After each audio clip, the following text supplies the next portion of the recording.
talks about how we plot a figure using MATLAB. So we can create a plot using Excel. Let's try that thing first. So let's let's use this example in the next page here. So what we want to do is we want to create a plot of this following equation. Y is 3 cosine 2 of x. And when we were doing that thing in Excel, we do this x and y, and it's starting from, let's say it's starting from -1 and minus 0.9 and minus 0.8 and so on. So let's just stretch this thing up to, well, let's go up to like 10.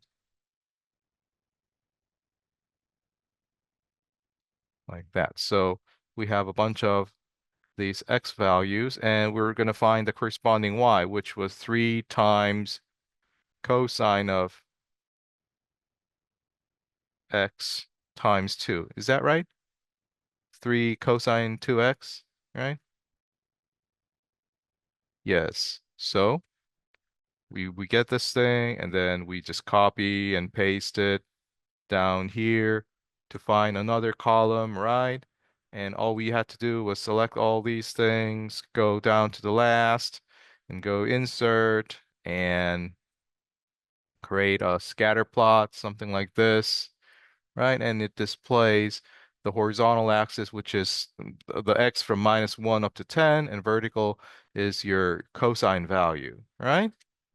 And it's really handy to plot something here. On the other hand, in Excel, we can't really like click and find out which point these are. What's the value of these points? Or can't really zoom in to see what's happening in this area or what's happening in that area and so on. So compared to that, here comes the benefit of using Excel, using MATLAB, okay? So similarly, we're going to define the horizontal axis value, or our x. So this portion, let's just make it as a comment. And then let me make it a little bit bigger like that. And my x is starting from -1 with an increment of 0.1, and it went up to 10. In our Excel example. That's what we had, right? And my y is going to be 3 times cosine of 2 times x, right? And here I plan to put these semicolons to not display the values on my command window, because if we, let's say, if we did not have those, and if we ran this thing, we're going to see all that value displayed in the command window, which may not be really necessary at this point. So we will have these semicolons there to not display the values here in the command window, right? And then this is the important part that I want to stress. Figure. From now on, I highly recommend that you guys use this figure command, okay? And many of the examples on like online or any textbooks, I see they directly just jump into plotting x versus y, okay? However, that's not a good habit. You want to type this figure first, which will create a blank window. You see a blank window, right? And on top of this blank window, we are plotting x versus y.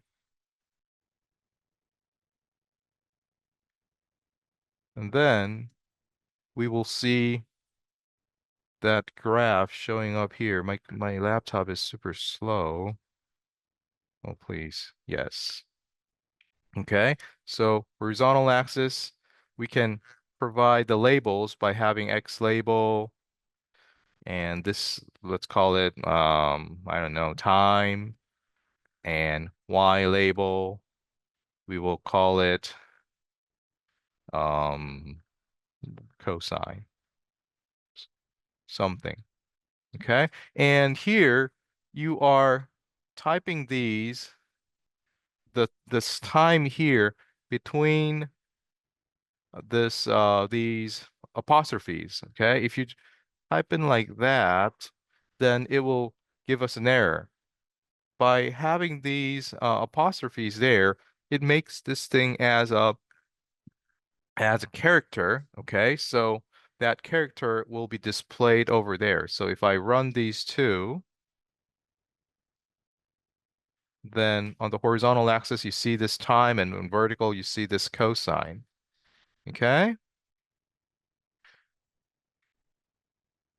And compared to Excel, here now, we can take a look why this is a little bit better when you're trying to analyze data. So if you hover your cursor around, on your figure, and on the top right side, you'll see some menu showing up, right?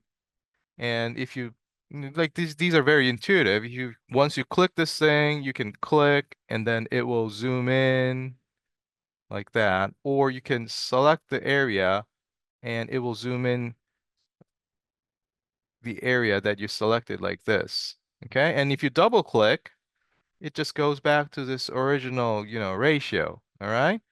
So you can zoom in by selecting like that. And if you change it to this hand shape thing, you can grab by left click and move around. All right? It's very straightforward, isn't it? And you can go back, double click.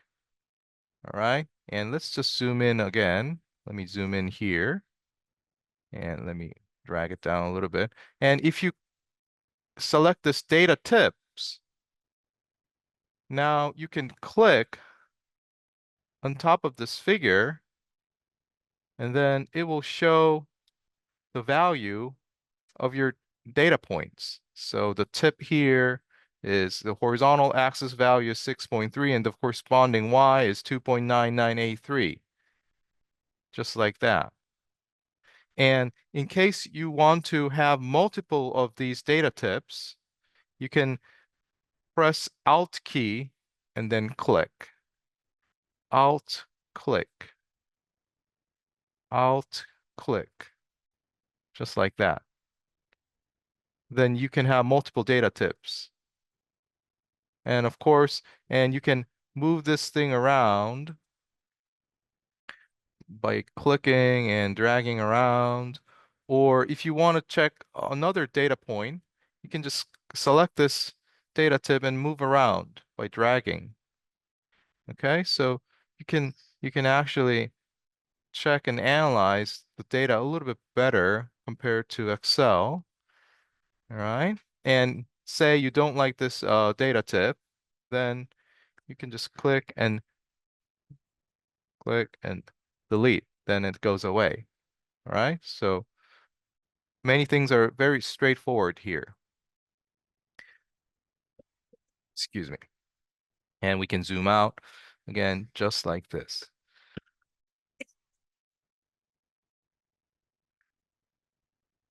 All right. And another feature that we have here is that you guys can click this arrow on the top here. All right. And once you click that guy, you can now select your axis, your figure, your graph, those specifically, okay? And if you carefully click your graph, you will see these are going to be selected like that. And if you right click on it, you see these menu there. And here you can change your color if you want. I like hot pink, so that's the color here. If you want to make this line a little bit thicker, you can change your line width like that. If you want to change the line style, you can make it dash or dot or like that. If you want to add a marker, you can put those markers. Let's say I want to put circles. just like this. So on all of my data points, it's now going to have a marker there. Right click. You can change the marker size as well. All right. So by doing this, you can, change the line property a little bit. And also by selecting this, the axes title, you can also, let me select, right click, and you can change the font, many things here and there. So you can change the font here or make it bold and larger, whatever you want. You can change the color of it, I think. Where is that? Uh-oh. You can change line style, font, text color here, background color, all those. Okay? So those are pretty straightforward. However, that is only available when you click this thing, edit plot, and enable that thing. Once you click this edit plot, the other menu is not is disabled. You can't see those zoom in and zoom out or those stuff. If you unclick this guy, then you should be able to see these again. Alrighty? Okay. Any questions up to here?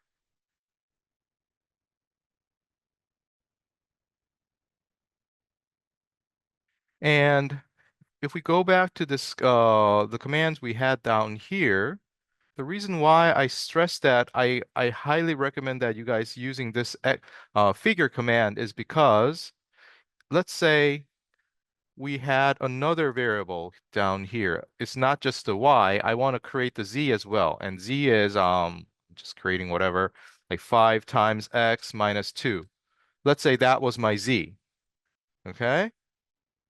And I want to plot x versus z as well. Oh, by the way, these x and y and z, it does not really need to be x, y, z, or what I mean is whatever you're going to plot in the horizontal axis, it does not need to have a name x. You can just have whatever, TTT and BBB and FFF, just like that, as long as you use the right variable here. Like TTT is the variable I defined, so I'm using that over here, and I'm using it over there as well. So I'm plotting TTT versus BBB, like that. I'm plotting TTT versus FFF, like this. Okay, so what I was going to show you is that, say you have this plot already here, and I want to plot this FFF versus TTT as well. If I copy and paste and run this guy, it overwrites this thing. Oopsie, TTT is not defined. Right, we didn't run this thing, so TTT has to be defined. Let's define these guys in the workspace again, like that.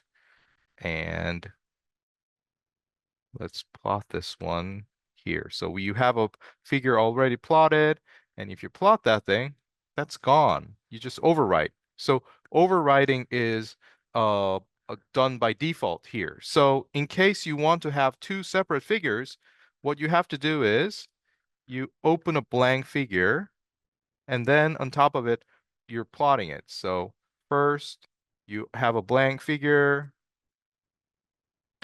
and then on that blank figure, you're plotting these just like that. Where is that guy? Yeah, it's here. And then you need to create another figure just like that, which is shown in my other screen. So you have a blank figure open, and on top of that, you're plotting this figure. So you have two separate figures like that. All right. One of the common questions that I get from students is like, I have a figure already plotted, but it's gone. What's going on? It's just overwritten. Okay. So if you want to have separate figures, you would like to have this blank figure open up first. And there can be another case where you would like to have these two graphs in a single figure, right? So if that's the case, what we can do is, let me just copy this guy down here. And what I'll do is I'll plot this guy first, right? And then I will hold on. I will hold that figure. And then on top of that, I'm plotting this again. So let's say I already ran this guy, so I have this figure open. Next, what I'm doing is I'm holding that guy. So now this is hold on, and then we are plotting on top of that. So the previous figure was held on, and on top of that, we're plotting this new graph. So in a single figure, you see these two graphs showing together there. And the command for that is this hold on. Okay? And the last thing that I want to mention is that the just like in Excel, you guys remember this, right? This and those two values or these two arrays, they have the same size. The length of these two arrays are the same, right? That way you can find one-to-one matching and plot this thing. Just like that, the variables you are planning to plot against each other, they need to have the same size. If your horizontal axis value has 111 element, your vertical ones need to have 111 elements. If they have more or less, then there's a very good chance that it will give you an error. Okay? All right, any questions up to here?